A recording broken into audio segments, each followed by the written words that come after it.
La boulangerie pâtisserie Le 38, nous l'avons repris avec Sophie en novembre 2016. On était 4 quand on a commencé et maintenant nous sommes 14 à travailler dans l'entreprise. Je suis pâtissier, boulanger, chocolatier. J'ai travaillé avec différents meilleurs ouvriers de France. J'ai travaillé 12 années dans des grandes maisons un petit peu partout en France. J'ai fait énormément de concours. On a toujours été dans la recherche de performance et de la qualité des produits. Je suis gérante de la pâtisserie au 38 depuis 2016. Je m'occupe de la vente et également de la fabrication. C'est moi qui m'occupe de la partie chocolaterie et confiserie. J'ai découvert la pâtisserie en ayant l'occasion de travailler chez un meilleur ouvrier de France. C'est cette maison qui m'a donné envie de continuer dans ce métier. On a fait le choix de se fournir avec des producteurs locaux donc pour la qualité des produits. On favorise les circuits courts, ils ont une connaissance de leur matière qu'ils nous fournissent qui est très importante. Pour nous, c'est important de travailler avec des producteurs locaux parce qu'on y trouve de la matière première de grande qualité. Moi, ça a été une grande découverte d'aller sur des exploitations. Nous, avec Sophie, donc, ce qui nous importe en fait, de travailler avec des producteurs locaux, on a une aussi grande exigence dans la qualité des produits recherchés que dans nous, la réalisation des produits proposés pour nos clients. On s'approvisionne en lait cru donc, au GAEC des Lilas, c'est la ferme Peau de Vache qui se situe à la Chapelle des Pots, donc à quelques kilomètres de la boulangerie. On a été visiter leur exploitation. Ce qui est intéressant pour nous, c'est que toute l'alimentation des vaches est faite à l'exploitation. Pour nous, ce qui nous a vraiment changé, c'est moins de déchets, c'est-à-dire qu'on a un système de rotation, ils nous remplissent des seaux de lait cru et ensuite on leur redonne et il y a un cycle comme ça nous évite d'utiliser énormément de packs de lait. Donc l'intérêt qu'on y trouve, c'est surtout pour l'onctuosité des produits, la longueur en bouche qu'on va y retrouver dans la glace au café, dans le flan pâtissier.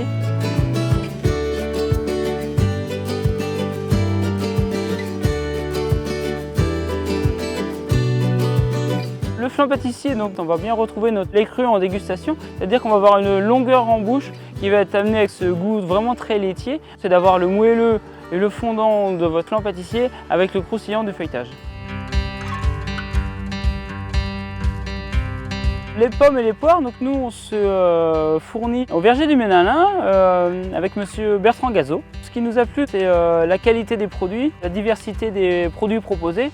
Donc nous, ce qui nous intéresse, c'est la pomme Belchar que Bertrand nous a présentée. C'est une pomme donc, typique de la région, son vrai nom c'est Belle Charentaise, qui est jaune en goût, donc ça va être une pomme qui va être légèrement acidulée, qui va se travailler très bien en cuisson. C'est une pomme qu'on va utiliser notamment pour la compote et on va l'utiliser aussi pour faire nos tartes tatin.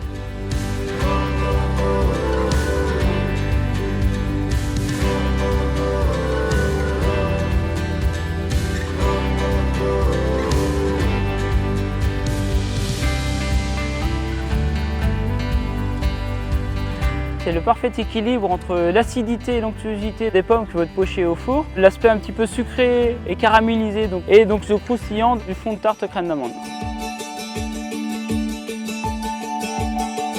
Pour le safran, on travaille avec Laurence Biard. Le nom de ton entreprise, c'est Miel et Safran.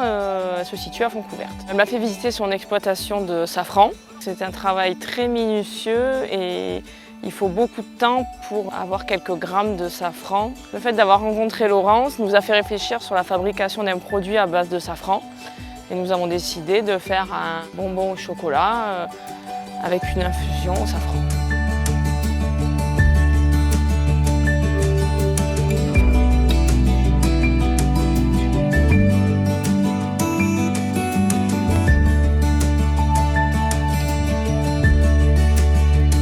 Les chocolats au safran ont vraiment un goût particulier, il y a vraiment des notes d'épices qui en sortent.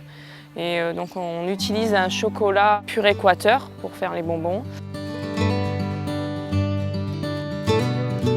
Pour le miel, on s'approvisionne avec l'apiculteur Philippe Gandobert qui est à Chanier. On a été voir ces ruches qui se situent dans une forêt à côté de Saintes. Ce qui m'a impressionné quand on est aux abords des ruches, c'est tout ce bruit, ce nombre d'abeilles par ruche. Pour Philippe, ce qui est impressionnant, la douceur qu'il a avec ses abeilles, prendre soin de ses abeilles parce que c'est elles qui travaillent pour lui. Donc nous avons goûté le miel directement sur place. On a gratté juste avec la cuillère pour goûter le miel en direct.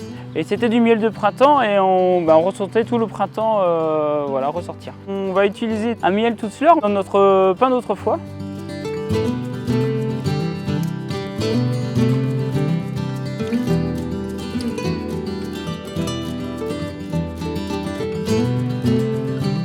qui va être assez particulier dans ce pain, c'est qu'on va avoir une légère acidité due au levain biologique et après un léger goût sucré qui va être apporté par le miel. C'est un pain qui va être très gourmand dû à sa composition, ses fruits secs. C'est un très bon pain pour les petits déjeuners. Les fraises, on travaille avec Johan Bernardin, qui a les jardins charentais qui se situent à Tézac. Johan, c'est un maraîcher des temps modernes qui va travailler sous serre photovoltaïque. Pour la qualité des fraises, il est capable de gérer le taux de sucre dans les fraises. Ce qui m'a impressionné de cette exploitation, c'est la taille du maraîchage avec les fraises et aussi la régularité des produits. Les fraises, on va les retrouver dans la tarte aux fraises, dans tous nos fraisiers, dans les pavlova fruits rouges aussi.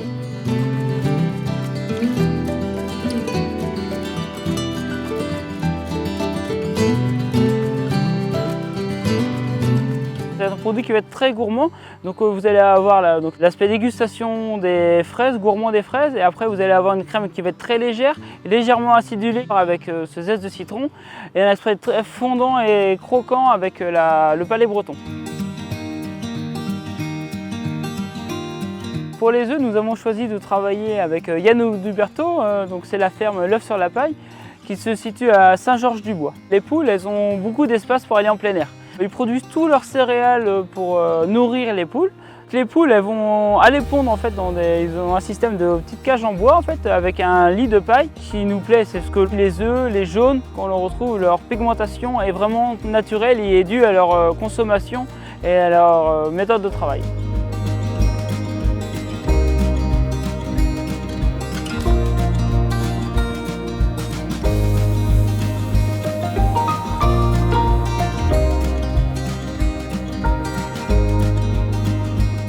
Pour avoir des croissants tout frais pour votre petit déjeuner. Ils vont être cuits dans un four à sol, c'est un four boulanger qui va garder toute l'onctuosité et le croustillant de votre produit. On travaille avec la coopérative des sauniers de l'île de Ré. On a choisi d'utiliser ce sel en faisant des dégustations. C'est celui-ci qui s'est démarqué, car leur fabrication est totalement artisanale. C'est un métier difficile. Toutes les étapes sont réalisées à la main, notamment par le saunier. On utilise le gros sel pour la fabrication du pain, le sel fin dans toutes les préparations pour la pâtisserie, la fleur de sel dans les pots de caramel à tartiner.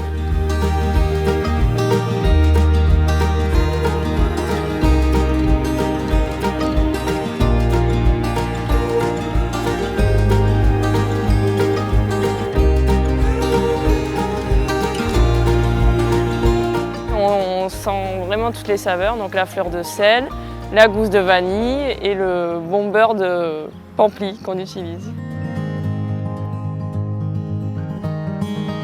Pour le café, on travaille avec un torréfacteur Christophe de Culture Café qui se situe à Jansac-le-Palu. Il y avait plein de provenances et de qualités de café vraiment différents.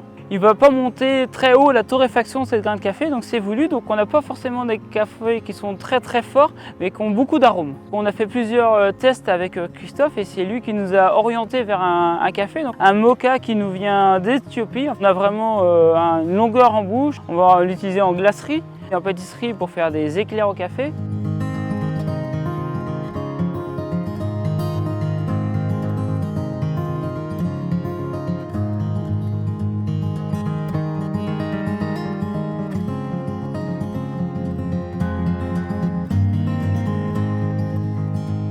Vous allez vraiment retrouver ce goût café assez prononcé d'un moka d'Éthiopie et vous allez avoir une certaine longueur en bouche.